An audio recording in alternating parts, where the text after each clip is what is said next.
Good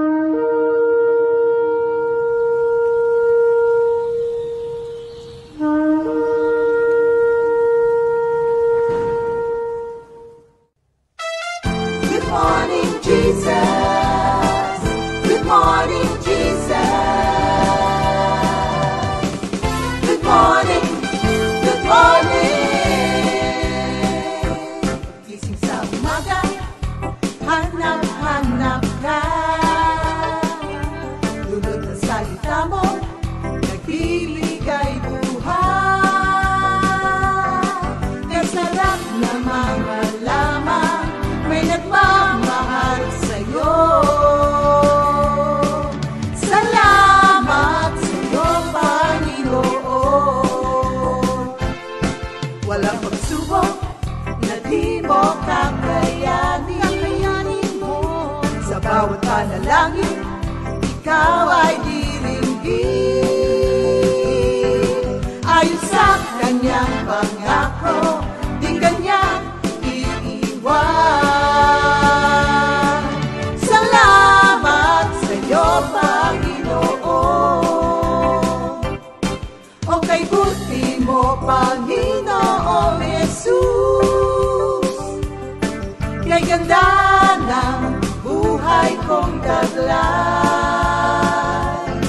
Sa'yo lang ang papuri, sa'yo lang ang luwalhati. Sa aking buhay, ikaw ang number one.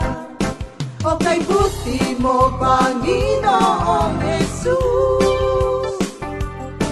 Kay ganda ng buhay kong taglay.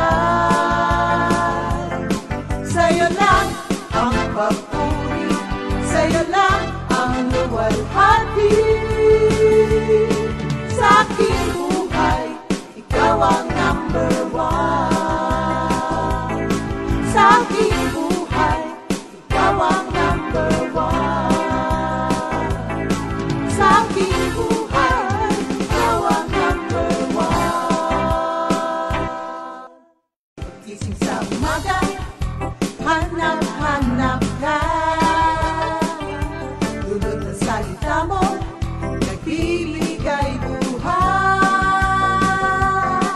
Kasarap na mga lamang, may nagmamahal sa'yo.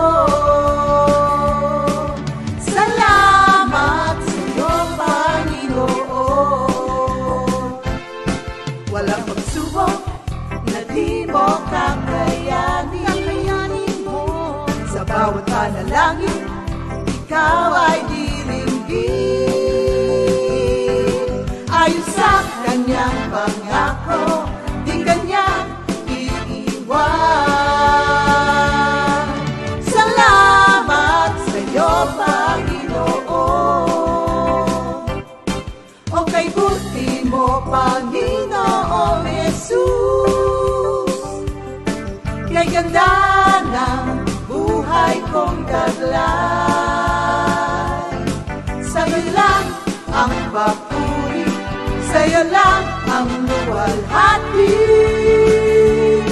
Sa aking buhay, ikaw ang number one. O kay buti mo, Panginoong Jesus. Kay ganda ng buhay kong taglay. Sa'yo lang ang papuri.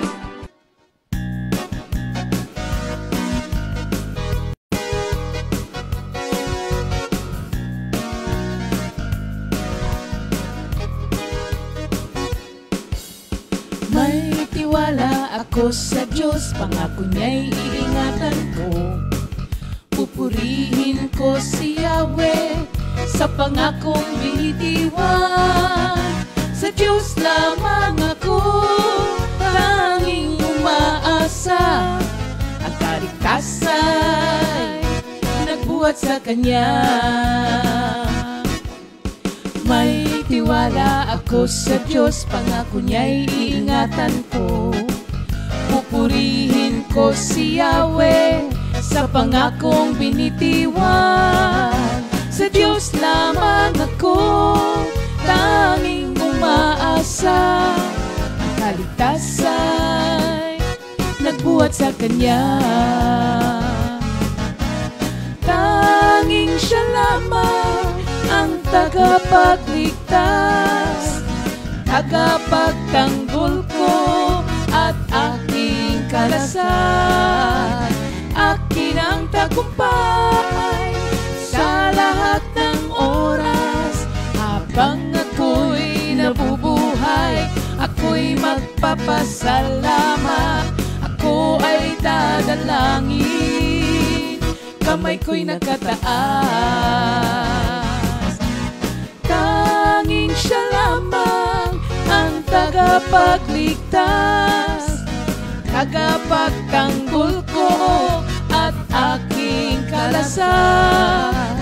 Akin ang tagumpay sa lahat ng oras. Habang ako'y nabubuhay, ako'y magpapasalamat, ako ay dadalangin, kamay ko'y nakataas. Ako ay dadalangin, kamay ko'y nakataas. Yes, good morning mga kapatid. Great weekend po sa atin lahat.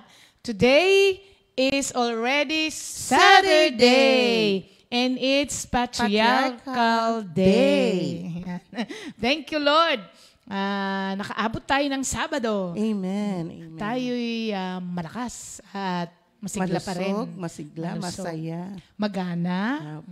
Kumain. Oo. Kasi ang batayan ngayon, may may panlasa ka pa ba? Kanina nga tari, nangumusta ako. Sabi ko, kumusta ba ang buhay? Kala ko, kumusta ang panlasa mo? Meron pa ba? Amen. Thank you, Lord.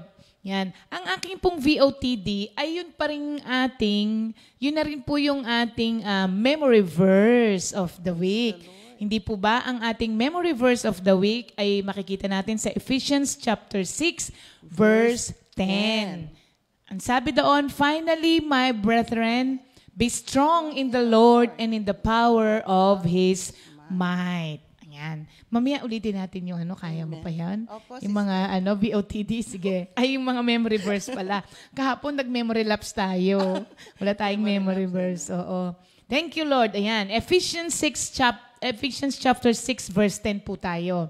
Finally, my brethren, be strong in the Lord and in the power of His might.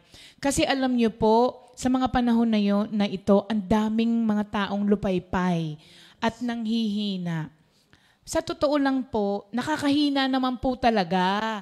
Yung mga, pag nakinig nga kayo ng news, ilang oras ang news? 1 hour. 1.5, di ba? After po nun, ang dami mo ng mga reklamo sa gobyerno, ang dami mong masasabing negatibo. Maling damdamin. Kasi bibihira kasi yung kaya hindi kami nanonood ng news eh. Bibihira kasi yung yung balita na nai-uplift ka, puro mga tas mamaya naiiyak na rin ako kasi naaawa ako dun sa mga, ganun. So, talaga po namang nakakahina. Ito ngang nangyayari dito sa amin din, nakakahina po, mga kapatid, di ba? Pero, sabi rito, our strength comes from the Lord.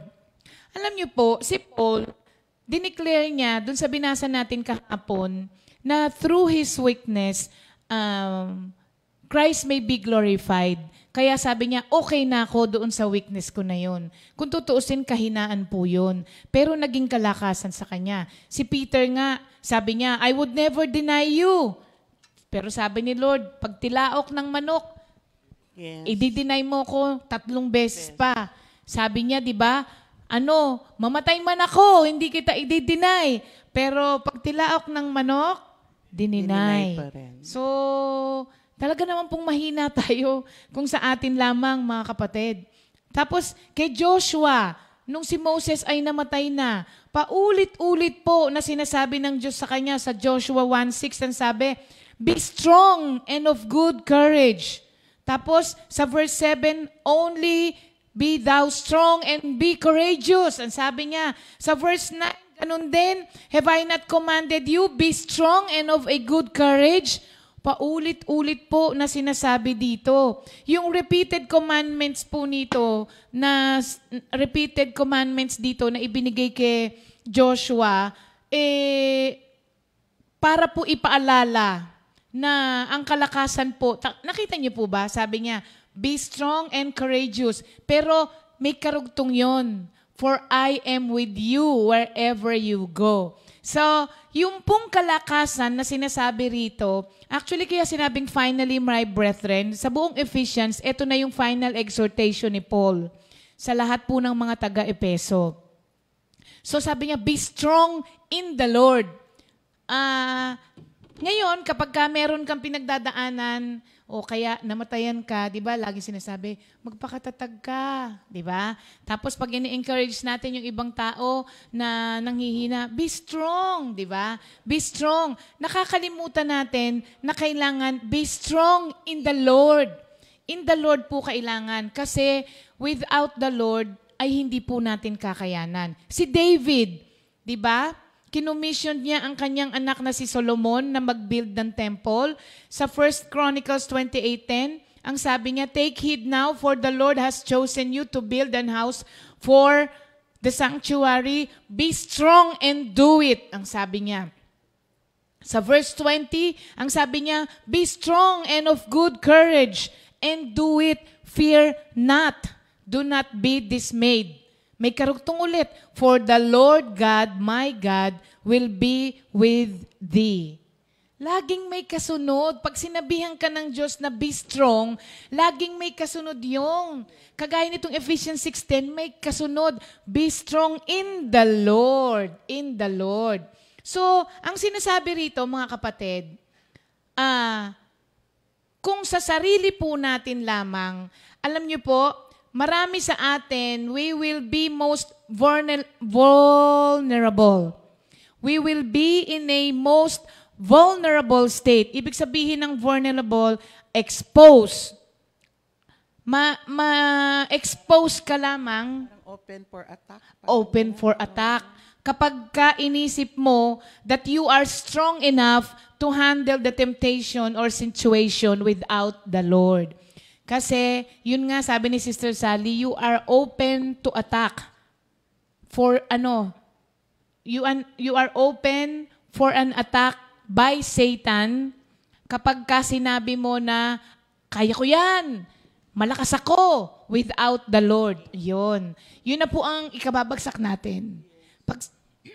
Pag sinabi natin na malakas tayo ng hindi kalakasan ng Diyos ang ating ginagamit. So dito po, the scriptures clearly tells us that we are to be strong in the Lord. Wala po sa scripture na sinabi sa atin at sinasabi sa atin to be strong in ourselves. Kasi po, the power lies with the master, not with the servant. Jesus is the master, we are the servant. So the power lies in the master, not sa servant. And the power, the might is in the hand, not in the weapon. Natatandaan niyo po, pag binasa niyo itong Ephesians 6 na to pababa, wala po kasi dun sa armor, sa weapon, ang ating kalakasan. Kailangan po, mag-umpisa muna yan doon sa heart. If the person has the will to fight, then magiging effective ang armor. Pero kailangan siya muna ay may will to fight. Malakas. So, yung pong kalakasan dito is not in the weapon, but in the power. It is in the heart. Kaya po natin to napapatagumpayan at nagkakaroon tayo ng victory. The power po that we have as Christians is the actual presence of God in us. Tanggalin mo ang presence ng Lord, lahat po tayo ay manginginig sa takot. Lahat po tayo ay magiging tuliro sa mga nangyayari sa paligid natin kung wala ang presensya ng Diyos. But with the presence of the Lord, kahit na nakikita mo na gano'n ang sitwasyon, hindi rin naman po namin maintindihan kung bakit po gano'n ang aming pananaw. Basta po, tama po yun. sa presence lang ng Diyos. Huwag kang umalis doon kasi nandun po ang kailangan mong lakas.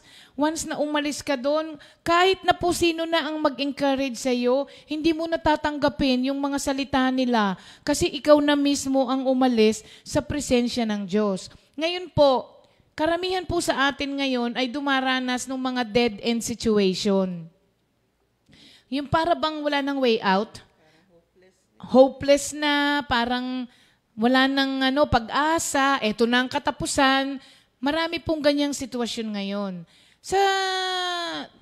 Minsan natatanong mo, bakit ina-allow ni Lord yung mga dead-end situation, yung mga hopeless situation, maski sa mga Kristiyano? Ba't niya ina-allow yung ganon? Alam niyo po kung bakit? So that He can force us to learn to trust Him instead of trusting on ourselves, our own capabilities, di ba? Our own ingenuities. So, yung mga katalinuhan natin, para po i-force niya tayo not to trust on those at ipakita niya sa atin na kailangan po natin siya. Kasi hanggat ang tao hindi umaabot sa dead end niya, yung mga dead end situation, gagawin niya ang lahat ng kaya niyang gawin nang wala ang Diyos. Tapos finally, kapag ang lahat na ay ginawa na niya, tas wala pa rin nangyari, tsaka pa lang niya maaalala ang Diyos. Kaya minsan inaalaw ng Diyos po yun para lamang makita natin. Bakit po hindi natin gawin na maging matatag na tayo kaagad sa umpisa pa lamang sa Diyos para hindi na tayo hayaan na mapunta pa dun sa dead end bago natin ma-realize. Magiging it will be easier for us, mga kapatid. Yes. Tapos hindi ka na yung parang pinagpapapalo na sa desperado bago lumapit kay Lord. Bakit hindi pa tayo lumapit kaagad sa umpisa pa lamang para hindi na tayo masyadong mahirapan? Kasi po, the God that we serve is faithful. He has delivered us in the past. He is delivering us and He will deliver us in the future pa. Amen. Kaya po, huwag niyo nang pahirapan ang sarili niyo, mga kapatid. Kailangan natin ng kalakasan ng Diyos. Ngayon, bakit bakit importante po na matutunan natin ito? Because those who feel they are strong in themselves see no need for God in their lives. Kailangan mo naman pala ba't kailangan mo pa nga si Lord? Pero kailangan makita po natin yun. We cannot accomplish anything worthwhile without the help of the Lord. Dahil sabi po sa John 15:5, without Him, we can do nothing. And in Philippians 4:13, we are helpless apart from Him. But with Him, we can do all things. Yan. Thank you, Lord. Naalala ko yung kanta ni Doc. He can do all I things. know that He can do all things, and you will not mind. Take control of all my fears, although there are things that we don't understand. Sabi ni Doc, How wonderful are your plans for us. Yun, isa pa po yun, para mawala yung fear. Understand the plan of the Lord in your life. Para po wag tayong mag-struggle. Yan, thank you Lord. Sister Sally, sa ating mga may birthday. Naku, maraming may birthday. Unahin na natin si Sister Venus Balanggit. Yan, Ayan. happy birthday Isa sa kay ating- Sister Venus yes, Balanggit, na ating worker. kamanggagawa. Meron pa po si Sister Nida Hernandez. Yan, Sister Nida ng FTFC na nasa San Jose. Yan. Happy birthday, Da! Amen. Sister Seni Zamora from Bulacan. Sister Zenny, Yes, happy birthday amen, po sa inyo ng ating Bulacan Prayer Group. Meron pa? Birthday? Wala na po, Sister. Oo nga. Thank you, Lord, sa mga padala ni Sister Nida. Ayan. Ay, At amen, good amen. morning din kay Sister Ana Cunanan. Si Sister Ana Cunanan ay taga Santa Quiteria. Oo, na nanonood sa atin palagi. At yung kapatid ni, teka lang ha, Sister SP, ayun. Yung pinsan niya pala. Ayun, sabi niya, thank you Lord, natutuwa po at nabibless yung cousin ko na nasa Canada sa pag-watch ng Comfy GMJ. Na-meet na daw natin to, Beb. Doon sa reunion ng Pinong Balabaklan. Oo, nung tayo ay nando doon sa Bohol. Kay Sister Estrelita Balaba Autentico ng Ontario, Canada. Ayan. Good morning po at maraming salamat po Sister Estrelita sa panonood po ninyo palagi sa amin at pagsama sa pag-aaral ng salita ng Diyos. Okay. Paalala po ulit yung CSM mga kapatid ha. Sa Sunday po 3 p.m. live po yon for all the youth, singles at pwede po tayong sumaling lahat doon. Panood tayong lahat. Hindi mo na nakalimutan. Hindi na po. Happy birthday. Happy birthday. Happy birthday. Happy birthday. Happy birthday. Happy birthday. Sister Venus. Sister Venus. Happy birthday. Happy birthday. Happy birthday. Happy birthday, Sister Nida. May the Lord God bless and keep you. May the Lord's light shine upon you. Happy birthday, Sister Senny. Happy birthday to you. Happy birthday! Kahit quarantine, nakakahanap pa rin tayong lahat ng pamamaraan and reason to celebrate. Amen. Thank you, Lord. Okay. Sister Sal, wala ka na ba dyang mga ano? Mga pabate. Bang, aga pa natin, ano? Oo nga. Thank you, Lord. Ayan. May kanta pa tayo. Oo, meron. Pero maaga pa rin. Good morning po sa mga kapatiran natin na palagian po nating nakakasama tuwing umaga. At sa mga kapatid po natin na ngayon lamang po, mga kapatid na nakasama natin, welcome po sa inyong lahat. At nawa po, ay palagi nyo na po kaming samahan. Amen. Dahil ito po ay napakalaking tulong sa atin. Para po tayo ay magkaroon ng pag-asa kahit sa mga panahon na walang pag-asa ng nakikita. Ang salita ng Diyos ang nagbibigay ng pag-asa po sa ating lahat. Yung mga taga-Katandala, taga-Laia, taga-Lipa, Padre Garcia, San Pablo, Los Baños, Parañaque, Las Piñas, di ba? Calo, Cavite, Nasugbu, Mendez, Batangas, Makati, Quezon City. Tingnan nga. Ayan si Sir Connie Manalad ng California. Good morning sa iyo, kapatid. Oo. Ay, meron pa ba nung fire? Meron pa ba nung wildfire? Good morning po kay Pastor Ray. Sister Siling Austria na nasa San Jose, California din. Good morning po, Sister Siling. Si Sister Waning Saraos ng Panikitarlac. Lagi din yan. Nasa Israel, si Sister Waning. At good morning din po kay Sister Olivia de Guzman at sa mga de Guzman clan. Lahat po ng mga kamag-anak ni Sister Nila Beltran na nasa Amerika. Binabati ko po kayo. Basahin ko na nga. Sige, Tari. Maaga pa naman. Oo, si Sister Linda Generoso, Sister Ate Vicky Kabiling, si Bill Allen, na anak ni Sister Annalyn. Ayan, lagi nanonood. Sister Erlyn Rosilio. Good morning, Sister Erlyn. Tapos po si Brother June Alaba na nasa Saudi. Si Sister Christy Milanyo na nasa Delano. Sister Deli Bernardo na nasa Australia. Si Sister Leticia Hardingham na yung taga Bustos pero siya ay nasa Canada, Australia. Lagi ako nalilito kay Sister Let. Si Sister Eds Cabral na nasa Hong Kong.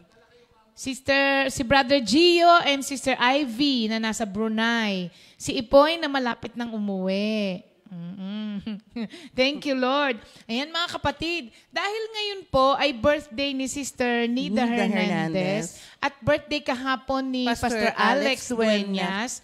Yan po ay mga taga FTFC na yung face-to-face po na lagi pong nanonood sa atin at kasama po natin sila palagi sa pag-aaral ng salita ng Diyos. Meron po tayong isang kapatid dito na si Sister Vicky Viduya.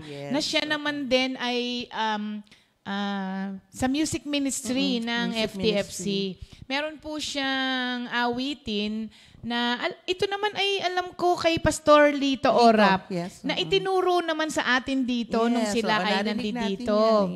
So ito po ay birthday song offering niya kay Pastor Alex Dueñas, kay Sister Nida Hernandez, at kay Sister Rachel din yata na kay Lord na. Amen, amen. Oh, thank you, Lord. Panoorin po natin ang ating kapatid na si Sister Vicky.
Thank you, Lord.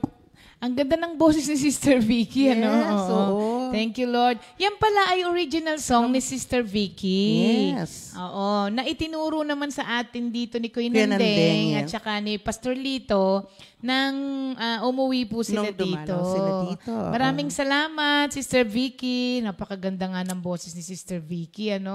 Thank you, Lord. At mayroon bang dagdag na birthday? According to Sister Carmen. Birthday ni Sister Senny Baez ba daw? Opo, yun ang sabi. Happy birthday Happy po. birthday din po, Sister Zenny. Yan ay mother ni Sister Mau at ni Sister Mimi. Yes. Tama, di ba? Okay. Good morning, KB. Si KB, tumawag pa kahapon sa akin. Tinake over niya na, oo. Mga kapatid po, na binanggit ko kanina na binati natin na nasa abroad, ano po, lalo na sina Sister Eds Cabral, magpadala naman din po kayo ng sharing po ninyo para naman makita natin yung ginawang kabutihan ng Diyos sa inyo through dito po sa ating Good Morning Jesus at ano po ang kalagayan ninyo dyan sa abroad. Padala po kayo ng video mga kapatid, ano? Para po makita rin namin kayo. At malaman namin, makapagpalakas sa amin kung ano ang mga kabutihang natanggap niyo po sa Panginoon. Tapos po, si Sister Nida Hernandez po na may birthday ngayon, ay meron pong anak. Actually, pamangkin niya, pero anak niya na yun dahil siya na yung tumayong nanay ni Brother BJ. At may gusto rin po ni Brother BJ na i-greet si Sister Nida. Panoorin natin yung kanyang padalang video. Happy birthday to you. Happy birthday to you. Happy birthday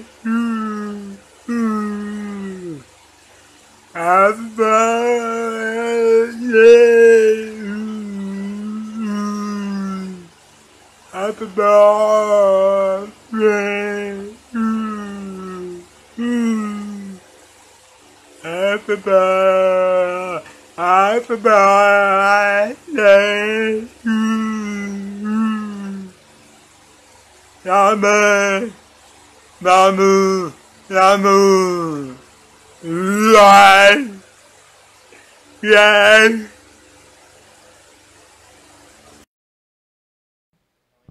Ayan, thank you Lord. Ayan po si Brother BJ. Yes. Yan. Baka maiyak na naman si Sister Nida. Oo nga. Oo. Yan ang kanyang pagbati ng kanyang anak dito sa Pilipinas. May 7 pa daw ang birthday ni Nanay Jenny. Sister Carmen, nung Sister May 7 Carmen. pa po.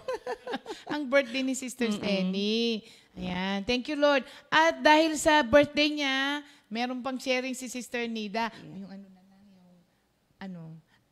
summary. Ayan. Oo. Okay po. Sabi niya po dito, galing po ito kay Sister Nida Hernandez.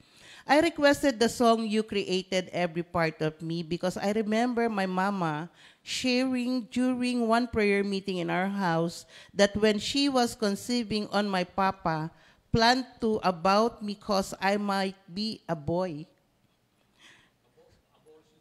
Oo. Successively, after my ate 4 boys were born, but my mom refused and said, let's pray that the baby be a girl and make her a nun, madre. Yes. Madre. Was born, and thank you, Lord, was born and not a nun, but a full-time worker of coffee for 13 years before migrating here in the U.S. My word, even before you were born, I have selected you to be my servant, and I have bigger tasks for you. Thank you, Lord. Ayun. Kaya pala ni-request niya yung Oo. You Created. Okay. Si Ipoy, nasa ano na pala si Ipoy? Nasa airport na ng Malaysia. Oo. Konting kembot na lang po. Nandito ka na sa Pilipinas. Oo. Thank you, Lord. At nakauwi rin. Finally, nakauwi din siya. Okay. Ngayon po, ito po yung ni-request na song ng ating kapatid na si Sister Nida Hernandez sa Psalm 139.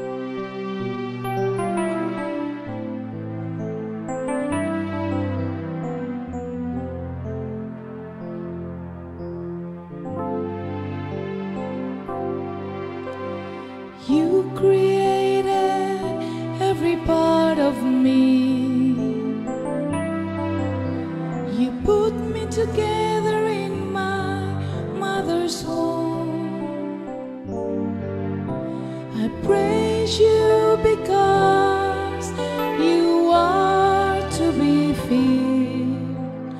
All you do is strange and wonderful.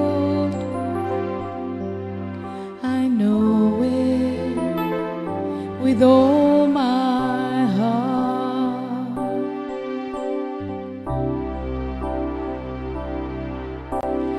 when my bones were being formed,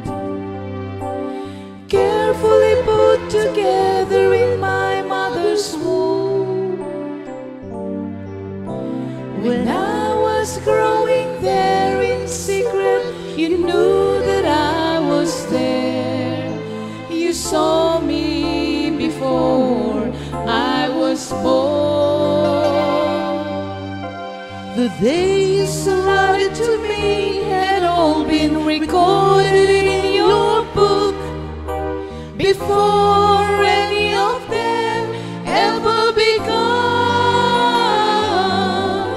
Oh God, how difficult I find your thoughts. How many of them there are? If I counted them, they will be more than the grains of sand. When I awake, I am still with you. When I awake, I am still with you.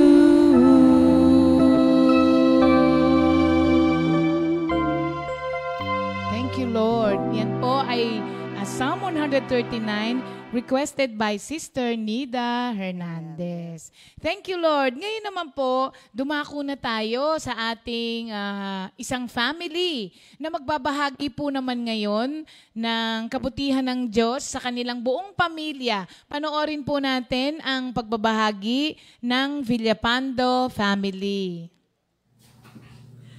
Good morning po, brothers and sisters. Ako po ay nagpapasalamat na nagpupuri sa Panginoon at nabigyan po ng pagkakataon na ibahagi ang kabutihan na ginawa ng Diyos sa aming pamilya. Una ko po narinig ang salita ni Lord sa opisina. Sa field estate po kasi mga ahinti po kami sa lupa. At ng araw na yon, ang unang tumimo sa puso ko ay yung giving. Kasi yung word na binigay, yung pagbibigay ng isang pulubi na lahat po ng laman ng bulsa niya na coins ay ibinigay niya sa simbahan. At yung may mga pera, bahagi lang. So doon nalugod si Lord sa yung wala ka na, ibibigay mo pa. So doon po ako unang nagising at pagtanto ko na talagang ang Panginoon mas natutuwa para doon sa pagbibigay na walang pag-iimbot at yung buong puso mong binibigay. Pero that time, hindi ko pa alam yung ng word, yung life verse na sinasabi. And then nung magkaroon na rin ng prayer meeting doon sa banda sa may kabila namin, doon po ako unang nagkaroon ng life verse. Ito po yung matatagpuan sa Psalm 127 at saka Psalm 128, verse 2 pareho. Ito po yung dala-dala na word ni Brother Nanding noon na binabahagi niya sa amin. At doon naman po, nakalagay po doon, sa English maganda eh. Sabi doon, it's useless to work so hard for a living, getting up early, going to bed late, for the Lord provides for those He love while they are asleep. Uy, ganun pala yun. Sabi ko, kahit pala natutulog ka pa, may pagpapala na parang nakalaan si Lord. Paano kaya yun? Tapos dinagtungan pa niya ng your works will provide your needs. You will be happy and prosperous. Uy, di lalo akong parang pumamulagat ako. Kasi ang word na yun, kailangan ko dahil hirap na hirap po ako magpara sa aking mga anak dahil 4 po ang anak ko, may dala pa akong adopted na anak na 5 po sila nag-aaral that time. Saan ko kukunin yung sa kamay ng Diyos yung pinagpaaral ko, papakain ko, bibili ko ng mga pangailangan nila. Alam niyo naman po ang buhay ng ahente, mayroon, may wala. So talagang hirap na hirap po kami noon sa buhay. Ang nangyari po, nung sumunod na linggo ulit, na prayer meeting ulit, tinanong ko po doon kay Brother Nanding, sabi ko, Brother, saan po ba matatagpuan yung binasa mo nung nakaraang linggo? Yung natutulog ka pa, may nakalaan na parang biyaya, pagpapala ang Diyos. Sabi niya sa akin, Sister, kunin mo Bible mo. Kinuha ko naman, tapos sabi niya, buksan mo. Binuksan ko naman, basahin mo. Binasa ko, yun nga yung word na hinahanap ko. Kaya totoo po talaga na pag kinakausap ka ni Lord, talagang mag-manifest talaga, makikita talaga sa buhay mo. Kaya naging paborito ko ito ng awitin kasi from walang-wala talaga, hirap ka buhay, wala kaming fixed income kasi si Brother Ernie, dentist ni siya profession, kaya lang nasunugan po kami, simot po lahat. Ang natira lang po na, kasi wala pa siya noon sa bahay, ang nailabas ko lang yung attache case na may mga laman na mga pambunot niya. So yun lang po ang naging gabay ko, yung salita ni Lord na tumimok po sa puso ko. Kaya po paborito ko po talaga awitin ko. Thank you, Lord. Ang dating buhay ko'y punong-puno ng pag-aalala. Ang dating buhay ko'y punong-puno ng pangamba. Subalit ngayon, puno ng pag-asa. Wala na ang dati kong problema. Thank you, Lord. Yun po ang naging karanasan na from wala na ngayon, na para ko po mga anak ko, tapos na po sila, mga professional na po. Yun nga, yung babae ko ay nasa ibang bansa siya, nasa London, frontliner din pa siya kasi nurse siya, pero glory to God. Dahil yun naman ay naka-attend na rin yun ng ating prayer meeting nung nandito siya sa Pilipinas. Kaya alam niya rin, gamit na gamit niya rin yung mga natutunan niya. Kayong panganay ko nga na nasa barko siya, hindi po siya dapat nung April uwi na siya, pero dahil nga sa nagkaroon ng pandemic, hindi na po sila pinauuwi at tuloy-tuloy po yung kontrata nila na lang doon sa barko. Pero sabi nga niya kahapon, October 9 daw na sila naka-schedule ng pag-uwi. So for about almost 1 year. So glory to God na ang mga salita ni Lord ay naging gabay talaga namin, naging bahagi ng aming buhay. At yung isa ko pang i-share sa inyo na word na talagang buhay na buhay din nung ako'y na-assign sa Iloilo, yung Genesis 12 verse 1 and 2. Nung una po, ayaw ko pong pumunta, nagdadalawang isip po ako dahil wala naman po akong kakilala doon. Tinawagan ko po yung anak ko, mga anak ko sa ibang bansa, at saka yung mister ko, sabi nga nila, try ko lang. Pero ang final talaga na nag-instruction sa akin si Lord, kasi nung umaga, kasi sabi ko nga sa boss ko, sa boss namin, pag-isipan ko, binigay ni Lord yung Genesis 12, verse 1 and 2. Yan po ang naging baon ko, naging malakas po ako, naging sandata ko, siyang kalakasan ko yung salitang yun na pagdating ko doon, laki-laki pala ng project, ikot ko ako ng ikot, umikot ako ng umiikot kung paano ko magagawa, paano ko kaya magagawa yung ganon. But then, sabi nga ni Lord, I'll be with you wherever you go, kaya yun, financially blessed, thank you Lord. At itong pandemic na nga, ito na nakataon na sa Iloilo po ako noong March 5. Dapat ang ticket ko March 5 to 15. Kasi 10 days dapat Ang nangyari lang, nagkaroon kami ng inquiry na kailangan maibigay ko yung mga detaling hinihingi niya tungkol sa company. So nag-rebook po ako, umuwi pa ako dito ng March 10.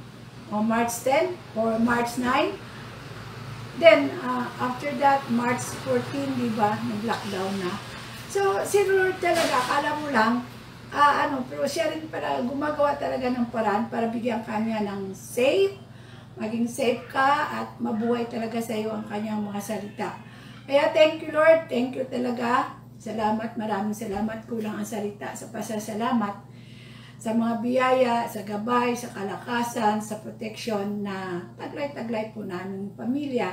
At ganoon din po sa naging mission ko para nung ako napunta sa Iloilo. Hindi lang po yung sa project, kundi nakita ko po yung sitwasyon ng kapatid kong bunso na naiyak po ako nung makita ko na naging ganoon ang estado ng kanilang buhay.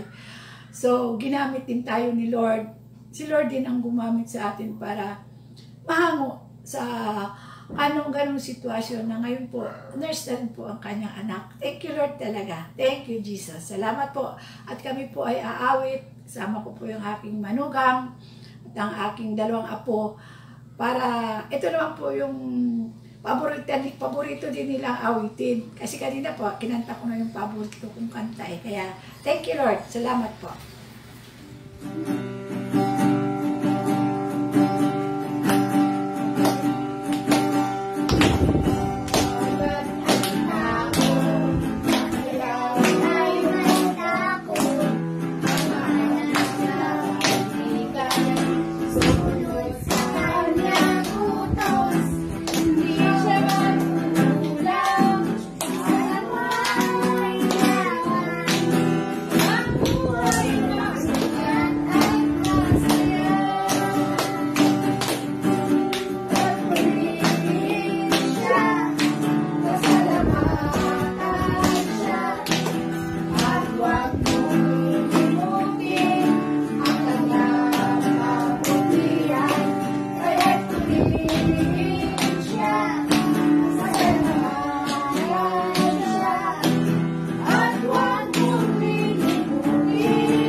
Good morning, Jesus. Morning.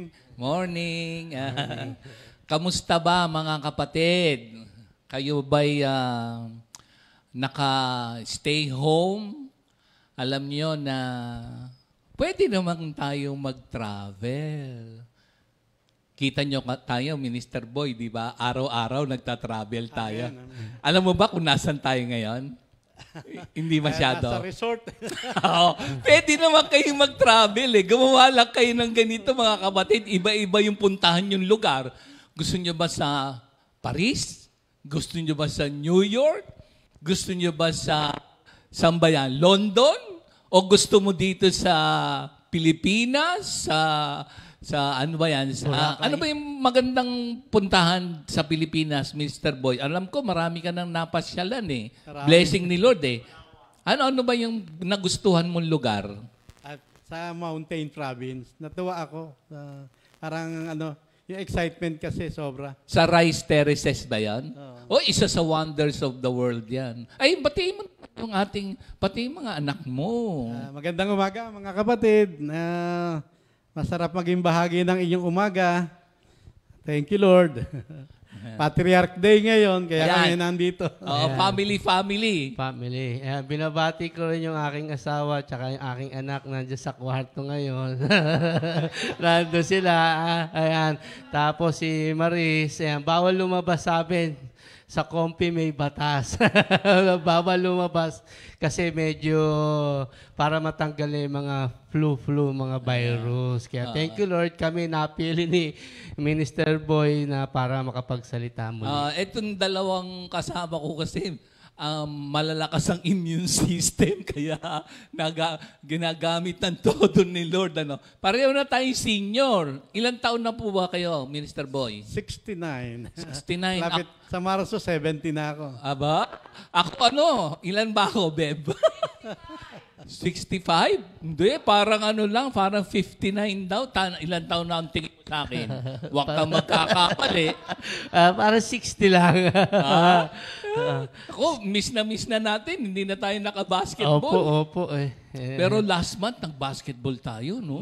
Medyo nakapagpapawis. Pero di na naulit-uli Oo. So, pwede rin naman mga kapatid, kahit na nasa bahay, yung tinatawag na, di ba sa hotel, staycation. Sa bahay natin, nasa vacation. Kaya yung bahay, halimbawa, tayo, family, lagyan mo ng panibagong kubrikama, panibagong kortina, tapos yung iyong, ano yan, komidor ba yan? Yung kainan? Komidor? Komidor, yung kainan? Yung kitchen? Oo, di ba? Yung dining. Papapalit-palit naman. Oo, pwede kang magluto ng malulusog. Yung bang, halimbawa, dito marami tayong mga sardines, no? Kasi wala mo nang lalabas, di ba? Sardines na lagyan ng malunggay. Sardines na, ano yun? Torta. Si Arnold yan, Oo, sardinas na nilagyan ng noodles, Lagyan mo na marami sibuyas. Oo. Ha? Pwede ba yun? Sardinas na spaghetti, ha? Ay, siya nga pala, alam ko, yung Patriarch's Day, pinag-uusapan natin yung ating mga kanya-kanyang family. Ito si Sister Vilma Villapando, ito yung ating gawain na matagal na sa Phil State Group of Companies ba yan? Marami sila At si Sister Vilma ay doon din nanggaling. At may mga prayer meetings kasi tayo sa kanila. So, pag-usapan natin, kamusta ba yung family nyo? At alam ko nga, the Lord is in full control. He knows what is the best for all of us. And we can make the best in this toughest or tough situation. Pero napakaganda, Minister Boy, na makarinig ng mga patotoo ng mga kapatiran na nagbibigay ng lakas sa ating pananampalataya. Kasi biblical naman yan di ba, Minister Boy, yung dapat i-declare, yung sa hari, itatago mo pa. Natatandaan mo ba yan? Opo.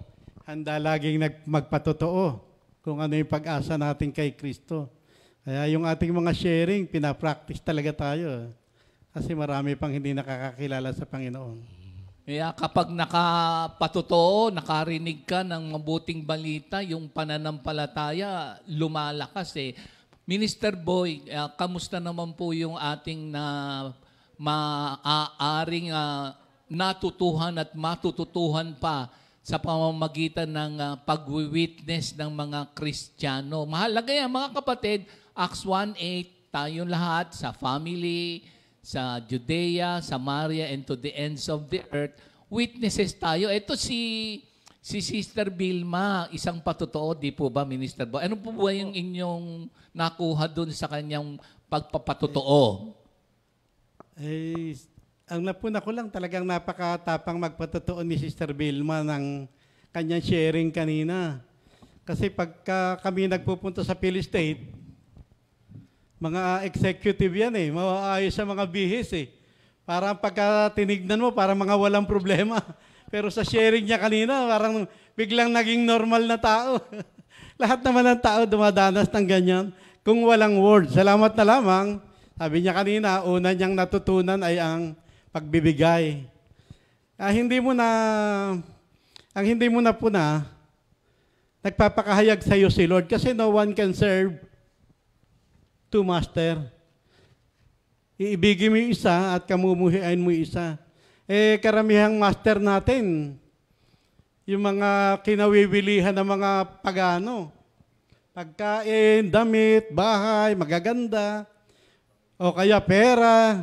Pero salamat na lamang at unti-unti, ibang klase kung gumawa ng paraan si Lord. Dinadala tayo doon sa tunay na pagkakilala sa nag-iisa nating Panginoon. Kaya salamat sa Diyos. Yung yung sharing niya na kumbaga na kuha yung attention niya sa pamamagitan ng pagtuturo doon sa, yung may widow's mite, yung sinasabi niya. Pwedeng pabasa mo nga, Minister Otan, yung, kasi sinasabi niya yung yung mite, yung byuda na nagbigay ng 2 kusing. 2 kusing. Sige nga sa Mark 12, sa 40 ata, no? Tignan nga natin, Minister Otan, kasi, ano ba yung matututuhan natin? So, ako rin, Minister Boy, pagka nagsisimba nung araw, barya din. Barya-barya, no? Ikaw ba? Nakikita mo dyan na kahit pala nung araw, kaya ngayon, laging nanonood si Jesus sa ating mga pagkakaloob. Sa ating mga gawain. Lagi siya nakamasid.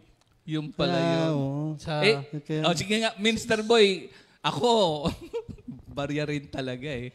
Pero, meron naman akong pera. Ikaw ba nagbarya rin binibigay? Yun lang kasi talaga ang pagkaalam natin. Parang hindi naman gaano mahalaga sa atin ang mga bagay tungkol sa Diyos. Parang pakitang kapwa lang. Sige nga, tingnan nga natin, 40. 41? No po si Jesus sa tapat ng lalagyanan. Minister Boy, ito na po yung sabi nyo, nakamasid si Lord sa ating pagbibigay. Sige nga. Naupo si Jesus sa tapat ng lalagyanan ng mga kaloob doon sa templo at pinagmasdan ang mga naghahandog ng salapi. Napansin niyang maraming mayamang naghulog ng malaking halaga. Lumapit naman ang isang biyudang mahirap at naghulog ng 50 sentimo. Tinawag ni Jesus ang kanyang mga alagad at sinabi sa kanila, "Sinabi ko sa inyo, ang hinulog ng biyudang iyon ay higit na marami kaysa sa hinulog nilang lahat, sapagkat ang lahat ay nagkaloob ng bahagi lamang ng kanilang kayamanan, ngunit binigay ng biyudang iyon, bagamat siya'y mahirap, ay ang buo niyang ikinabubuhay." Ayan. Dito, God, sabi nga ni Minister Boy, God sees what man overlooks. Kasi siyempre, pagka sa mga bigayan, minsan mayroong pabida. Pwede ba yon, Minister? Pahanga. Pero, pahanga sa kapwa. So, ang itinuturo dito ay nakikita ni Lord, hindi nakikita. Kasi siyempre, titignan mo yung malaki bigay. Ay, mga kapatid, tayong mga Christian workers, wag tayong siyempre, there are times na, nangyari na ba sa iyo yun na gusto mo pumunta sa prayer meeting, yung mga magagandang lugar, o merong pakain, o naramdaman mo bang minsan yung gano'n na pagka may assignment ka, ay, doon ako sa ganito, ganyan. Hindi naman. Mr. Boy. Hindi naman. Ano lang, kahit saan tayo padala. Pero siyempre, pagka mayroong masarap na pagkain, na-enjoy natin, na-appreciate natin. Amen. Pero hindi yun ang ating pangunahing Alam nyo, sa Minister Boy, di po ba, laging nabibilin sa atin nung unang panahon pa, kay 100 pupuntahan. Kay merong love offering o tithes o kung ano pa man, pupuntahan. Kasi ang nagsusupply sa mga Christian churches ang Panginoon Diyos. At siya ang pumipili ng mga gagamitin niyang instrumento. Kaya ang gawain dito sa lupa, sa pagpapalaganap ng salita ng Diyos, marami siyang mga piniling mga Kristiyano na siya naman ang nagbigay ng the Lord has prosper us. Kaya tayo naman, alam natin na kabahagi tayo sa pagpapalaganap ng salita ng Diyos. So, God sees what man overlooks, yung evaluation pala ng Panginoon Diyos ay iba sa evaluation ng tao dun sa widow's mite, ano? Tsaka yung kanyang binasamutan dun sa huli, yung tinawag ni Jesus, sige ulitin mo, yung tinawag ni Jesus, yung mga disciples. Kasi itong widow na to, wala naman talaga siya ng pera. Eh yung mga iba, yung sobra lang nabigay. So kaya kakaiba yung kung ang ating Panginoon Diyos ang mag-i-evaluate, yung iba nagbigay out of their abundance. Of course, salamat, buti nga. Hindi naman buti nga, it is the grace of God para makapagbigay.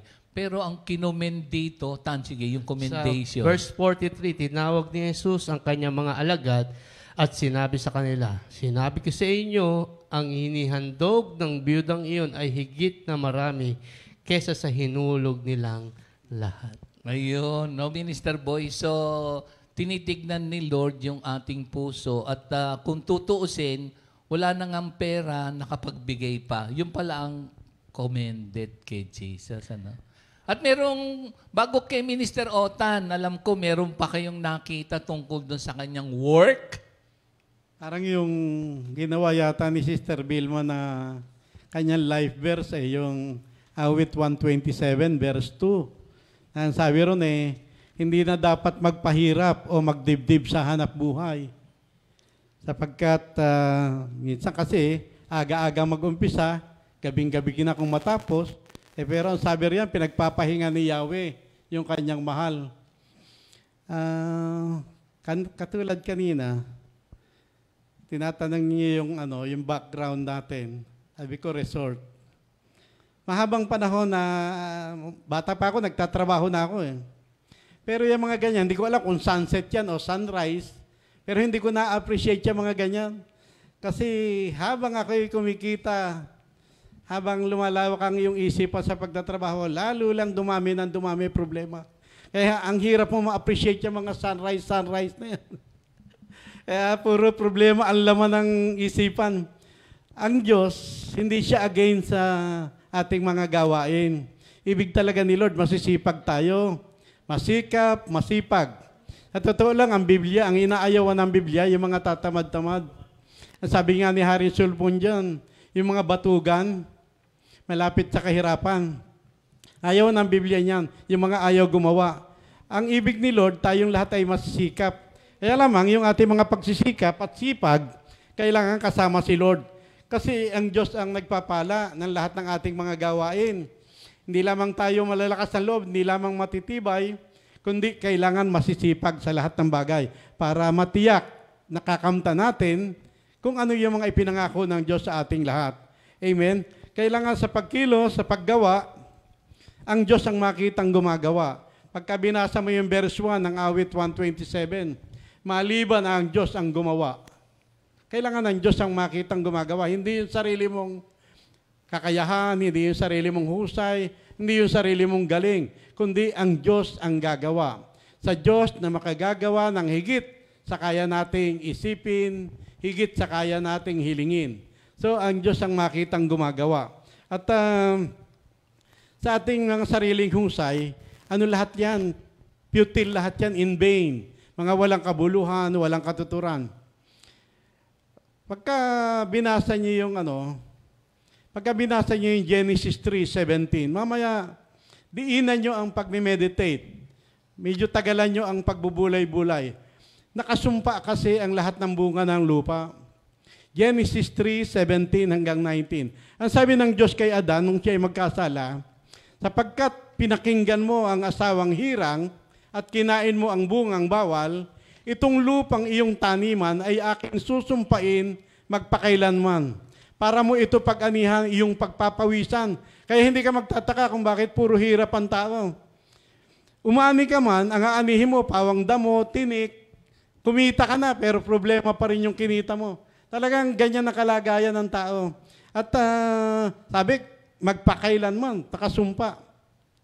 Itumbuki rin, pagka sinabing lupang taniman, hindi lamang yan yung lupa na pinagtataniman ng mga farmer. Pagka sinabing lupang taniman, yan yung source of income mo. Yung pinagmumula ng kinakain mo. Isinumpa lahat yan. Kaya kapag hindi naalis ang sumpa, kahit hindi ka magtataka kung bakit napakaraming empleyado, nag-retire na, parang wala't wala rin. Mabuti pa siguro yung mga squatter eh. Nag-squat lang, may bahay na eh. Pero yung mga empleyado, wala. Tumanda na lamang ng nangungupahan, walang naipundar. Kasi ganun nga ang kalagayan ng tao. Sabi, yung iyong bukirin, bago mo pag-anihan, pagpapaguran mo hanggang sa ikaw ay malibing. Hanggang sa tumanda, hanggang sa mamatay, puro hirap. Pero salamat na lamang at gumawa ng paraan ng Diyos sa kanyang karunungan.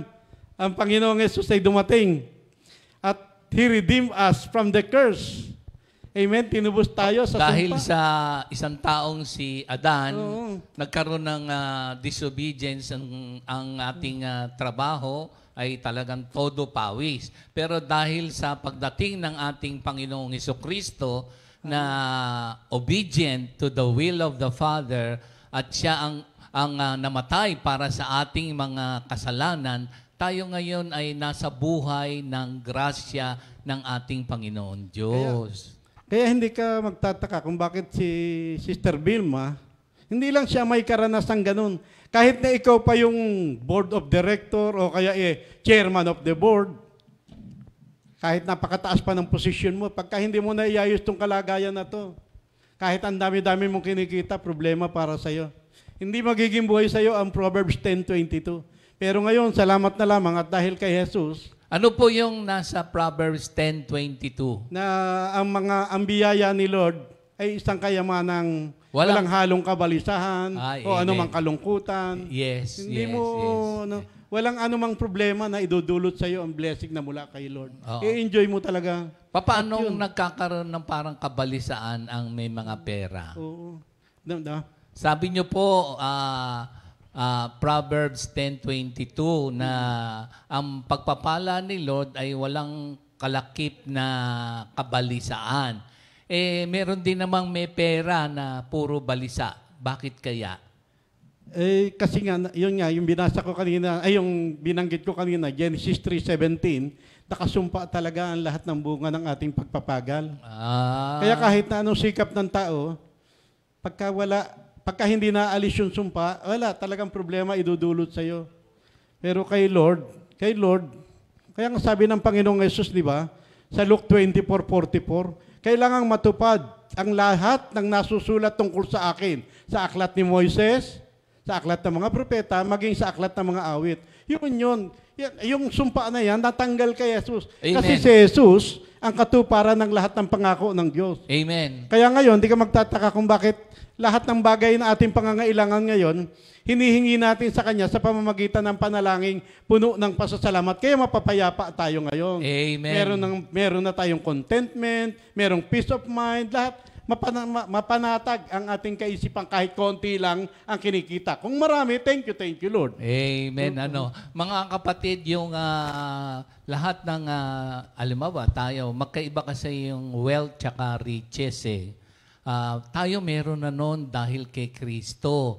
At kung tayo ngayon, alam ko na si Lord naman na nagpapasagana, we acknowledge that anumang meron tayo ay galing sa Diyos.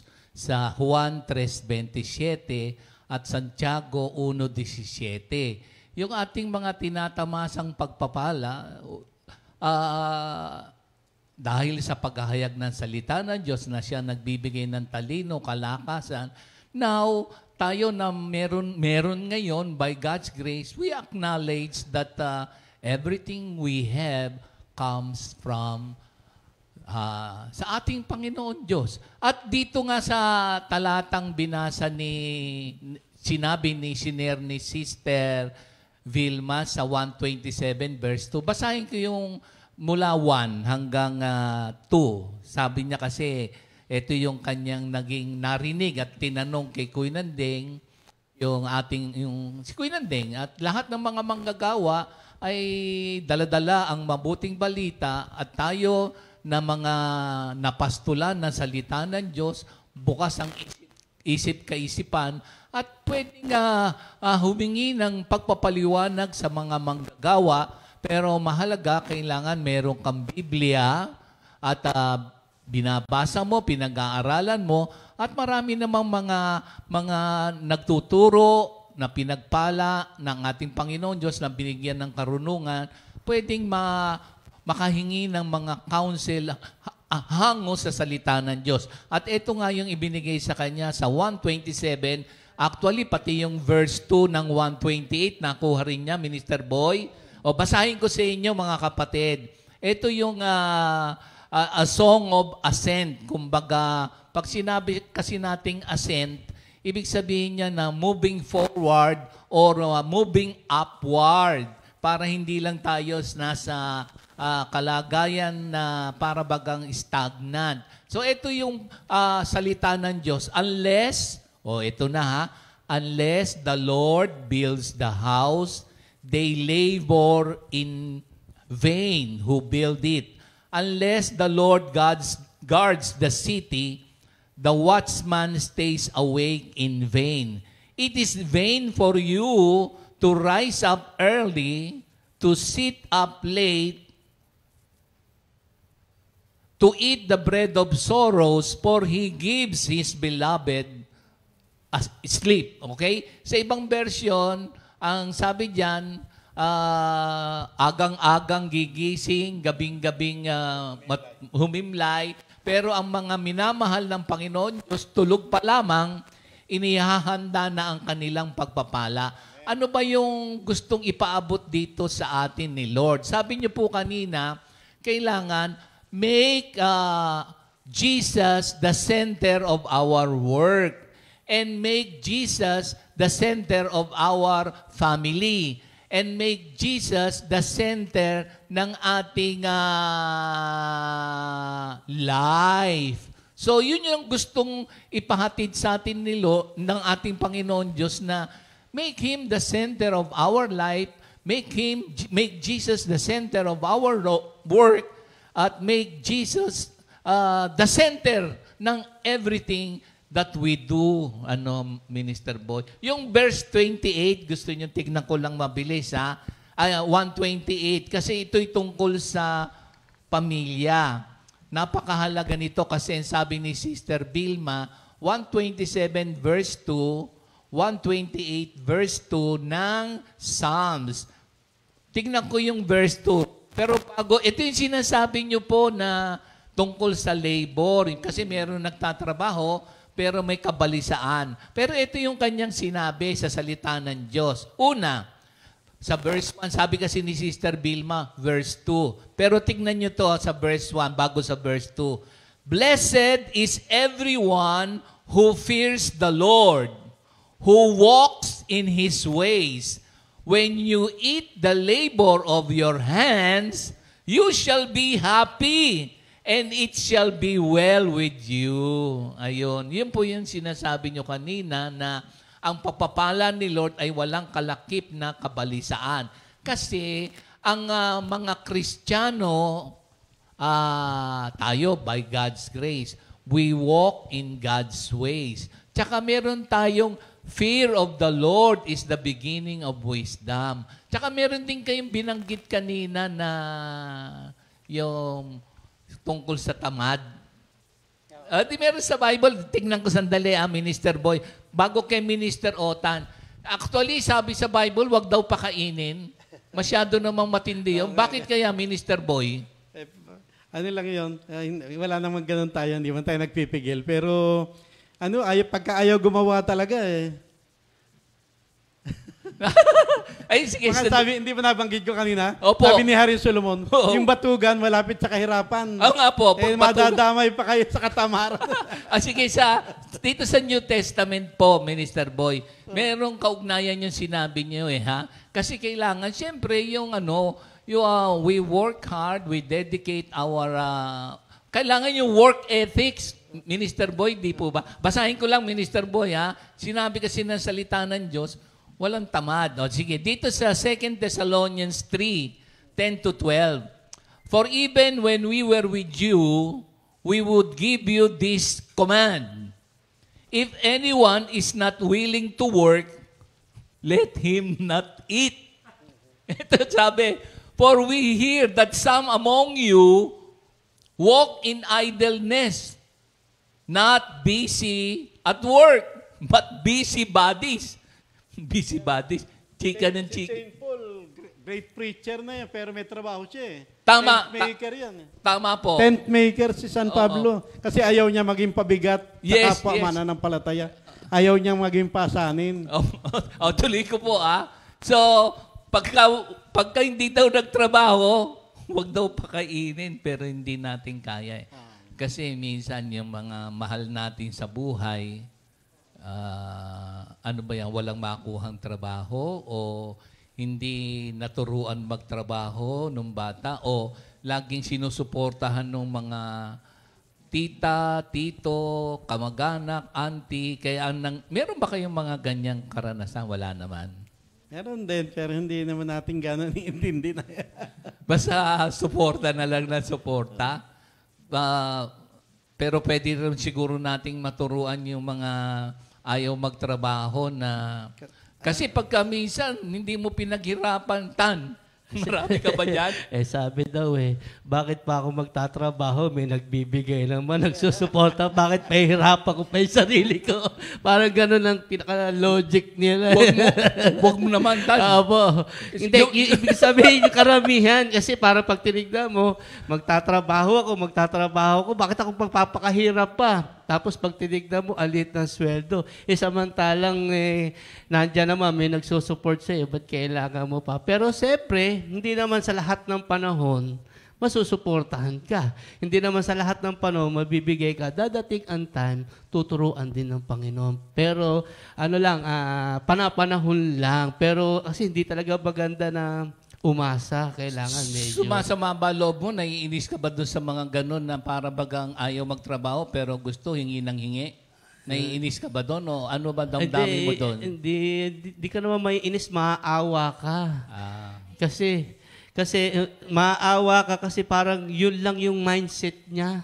Kasi sabi niyo nga, Pastor, bata pa lang, hindi tunuruan magtrabaho. Kaya...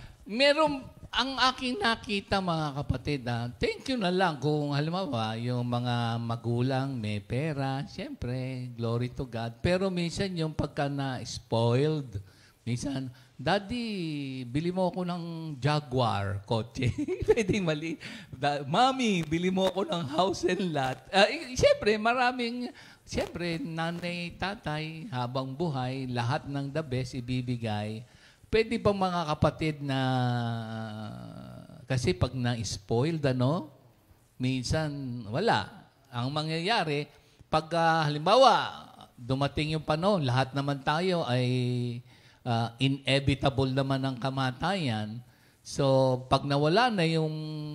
Pero siyempre, pamamanahan ka naman, may inheritance ka naman, ba't ka nga na mo magtatrabaho? Pero mga kapatid, let us teach our children. Ay, dito sa 28 din, ituloy ko yung tamang pagpapalaki. Ito, sandali, tuloy ko na itong 28. Baka makalimutan ko. Kasi biblical naman mga kapatid. Pwede naman natin i-train ang ating mga anak na pwedeng turuan naman magtrabaho para to earn their living. Mas maganda yun Halimbawa, imbis na... Ito, tuloy ko mga kapatid Blessed is everyone who fears the Lord. Kasi ito yung buong pamilya, from tatay, nanay, mga anak, who walks in His way. When you eat the labor of your hands, you shall be happy and it shall be well with you. So dalawa doon. Reverential fear and walk in God's way. Your wife shall be like a fruitful vine in every heart of your house, your children like olive plants all around your table. So sa mga hapagkainan, pwedeng mag-usap-usap, ang sabi rito, at sa pamamagitan ng mga advice ng mga magulang na may takot sa Diyos at nakita nila ang pamumuhay ng mga magulang, yun ang training na yun by example. Ang sabi doon, the Lord bless you out of Zion and may you see the good of Jerusalem all the days of your life. Yes, may you see your children's children. Peace be upon Israel. So kapag tinuruan natin ang ating mga anak na magkaroon ng takot sa Diyos, mamuhay ng naaayon sa kalooban ng Diyos, example ng nanay at tatay, at sa hapagkainan, nabibigyan ng Word of God at nakikita sa pamumuhay ng mga magulang, siya'y magiging blessing doon sa tahanan, magiging blessing siya sa sayon. Ibig sabihin nun sa community. At magiging blessing siya nationally. Kasi yung smallest unit of government, kapag yung tatay, nanay, mga anak, may takot sa Diyos, yung sayon doon sa community niya, halimbawa barangay o municipality. Then, pagka nabuhay na siya sa society, national blessing na siya kasi hindi na siya pabigat o hindi na siya parusa kasi ang buhay niya, natuto siyang mag-submit sa authority. Yun ang ibig sabihin dito sa 128. Si Minister Otan, anong oras na ba? 9:30 na, Tan. Bukas ka na lang. Otan. Ay, maganda yung bukas, Tan. O sige, pahapyaw mo lang konti para bukas. Kasi Genesis 12, ito yung pagkatawag ni Lord kay Abraham. Sabi dito, why God great call to Abraham? Bakit God great call Abraham? Because Abraham, man chose to become the father of God's people and the father of faith. Kaya pag tinignan natin dito, itong Genesis na to, kaya sabi doon, why God great call to Abraham? Kasi pinili ng ating Panginoong Hesukristo. Meron lang akong tatlo na ibibigay dito, yung pagkatawag kay Abraham. Kasi sabi ni sister kanina, yung Genesis 12, yun yung baon-baon niya. Ngayon, papakita ko dito yung pagkatawag kay Abraham ng ating Panginoon. Sabi dito, yung una, tatlo lang, mabilis. Yung una, the call of a life of separation from the world. The call to a life of separation from the world. Sabi dito, separation. Hihiwalayin ka ng ating Panginoon sa makamundo. Kasi sabi dito, why God demands Abraham as such thing, separation?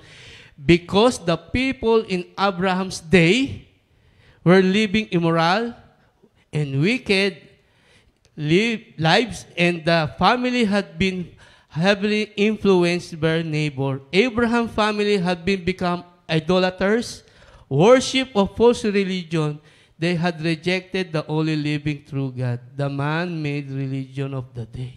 Kaya pag tinignan natin dito, kaya pala tinawag ng Panginoon si Abraham, lisanin niya yung lugar na yun. Kasi gusto ng Diyos ma-separate si Abraham sa makamundong pamumuhay. Kasi ang gusto ng Panginoon, kasi pag tinignan mo, parang ang hirap. Di ba, sabi nga ni sister kanina, sabi niya, pupunta ako sa isang lugar. Hindi ko alam kung anong mangyayari. Kasi sabi dito, separation for country, relatives, father's house, possession, and property. Ang hirap nun. Di ba, parang pag tinignan mo dito, parang cool ka na kasi nandun na lahat ng pangangailangan mo. Tapos sabi, ililipat ka sa lugar na hindi mo alam kung anong pagdadatnan mo. Hindi mo alam kung anong mangyayari sa iyo. Kaya pag tinignan natin dito, ang nangyari, sumunod lang si Abraham sa ating Panginoon. Kaya pala hinihiwalay kasi gusto ng Diyos piliin ang ating Panginoon si Abraham. Kasi ang gusto, kaya iniliwalay siya sa family niya kasi ang maging focus dapat ni Abraham, sabi dito, mind, heart, first upon God. Sabi dito, we put God first in every life before family members and father and mother. Kaya sabi dito, kaya lisanin mo, pamilya mo, kasi gusto ng Lord, mag-focus ka lang sa akin, akong bahala, ako. Sabi doon, we not trust in uncertainty of riches, but in the living God. Kaya pag tinignan natin dito, kaya ang punto dito, una, sabi doon, para separate for the world. sa pamilya, ang gusto ng ating Panginoon, kay Lord lang magtiwala, kay Lord lang manampalataya. Yung pangalawa, yung great promise of God. Yung pangako ng Diyos, sabi doon, pagpapalain siya. Saan? God's blessings, yung love, yung presence, yung protection, and provision ng ating Panginoon. Pagpapalain ka, ano pa? Yung great name, Abraham's without question, one of the greatest name who had ever lived. Siya yung one of the greatest name na namuhay dito sa mundo. At yung pinakamaganda dito, sabi doon, kung sino magpapala sa iyo, aking pagpapalain. Kung sino magsusumpa sa iyo, aking susumpain. Kaya protection and makes Abraham secure. Secure na secure. Kaya pag tinignan mo, kung sino magpapala sa iyo, pagpapalain. Kaya gagawin kang isang pagpapala ng ating Panginoon. At yung panghuli dito, yung pangatlo, the beginning of faith. Doon nagsimula yung kanyang pananampalataya. Abraham left despite his age. Believing God, God's word, God's promises. Kaya thank you, Lord. Ako nakaka-relate dito kasi nung unang sitwasyon na sinabi ni Pastor, kayo mga manggagawa, pupunta kayo sa Isabela. 2 months kayo para, ang hirap. Ano mga salita to? Ganito. Pero pangahawakan mo lang salita ng Diyos. Yung pangako ng Diyos. At yung pananampalataya mo sa Panginoon. Ano nakatuwa doon? Kasi kung hindi mo susubukan, hindi mo makikita yung kapangyarihan ng ating Panginoon. Tama nga yung sinabi ni Sister, yung kanyang pangako ng Diyos, hindi niya tayo iiwan, hindi niya tayo pababayaan. Kaya dito, sabi dito, una, separation from the world. Pangalawa, sabi dito, yung mga pangako ng Diyos dito sa Genesis 12 na to. At yung pangatlo, sabi dito nagsimula yung kanyang pananampalataya. Saka makakapunta, lilisanin mo yung lugar mo. Hindi mo alam kung anong mangyayari sa iyo. Pero dahil siya'y nanampalataya kay Lord, ipinakita, sabi doon, ang kanyang lahi sindami ng bituin sa langit. At ako rin, nung natapos ko yung Isabela, thank you Lord ako kasi kala ko hindi ko matatapos. Pero pinanghawakan ko yung salita ng Diyos at nanampalataya ko kay Lord. At thank you Lord, lahat ng nangyari doon para sa ikabubuti ko. At nakita ko kung paano kumilos ang Diyos sa mga lingkod niya na hindi niya pababayaan kailanman. In Jesus' name. Amen. Mga kapatid, basahin ko itong napakahalagang covenant ng Diyos kay Abraham. At itong covenant na to nasa Galatians 3:29 na lahat din na nakaugnay kay Kristo ay inapo ni Abraham. At yung pangako sa ating unang magulang o sa father of faith, the same inheritance kapag ikaw ay nasa kay Kristo. At sige, mabilis lang bago tayo magtapos, mga kapatid. Now the Lord had said to Abram, get out of your country, from your family, and from your father's house, to a land that I will show you. I will make you a great nation. Kasi dito, nag-i-establish si Lord ng holy race. At tayo ay bahagi sa holy race sa 1 Peter 2:9. Kasi Kristiyano tayong Pilipino at maraming mga Kristiyano iba-ibang lahi. So, ini-establish ni Lord ang holy race. Isa tayo dyan. Glory to God, ha? I will make you a great nation. I will bless you and make your name great. And you shall be a blessing. I will bless those who bless you, and I will curse him who curses you. Yan. So, doon na tayo sa channel of blessing. Huli na lang mga kapatid, doon sa sharing ni Sister Vilma. Tanungin ko rin kayo, are you willing to leave your comfort zone? Kasi maraming mga tao na pagtagal ng panahon, minsan nasabi pa ng mga iba yan na, sayang hindi ko sinunod yon, sayang hindi ko kinuha yung opportunity, sayang kung ginawa ko to, sayang. Kasi ayaw iwanan yung comfort zone. Pero tignan nyo, may magandang, katulad kay Sister Vilma, ang layo nung, Iloilo ba yan? Saan ba yan? Pagdating pala nyo doon, ang laki pala ng project. Siyempre, pag sa una, paano na yung pamilya ko, paano na? Pero, can you leave your comfort zone where God is trying to tell you to venture on this because you have the Word of God, the promise of God? So, are you willing to leave your comfort zone? Ayokong sabihin na try it eh. The Lord is always, are you always talking to God to lead you and guide you on your everyday plans and decision? If that is our relationship with our Lord, then we can leave our comfort zone. So, in Jesus' name, closing na po, Minister Boy. Panghuling Pray tayo. Amen, amen, amen po. Lord, thank you po.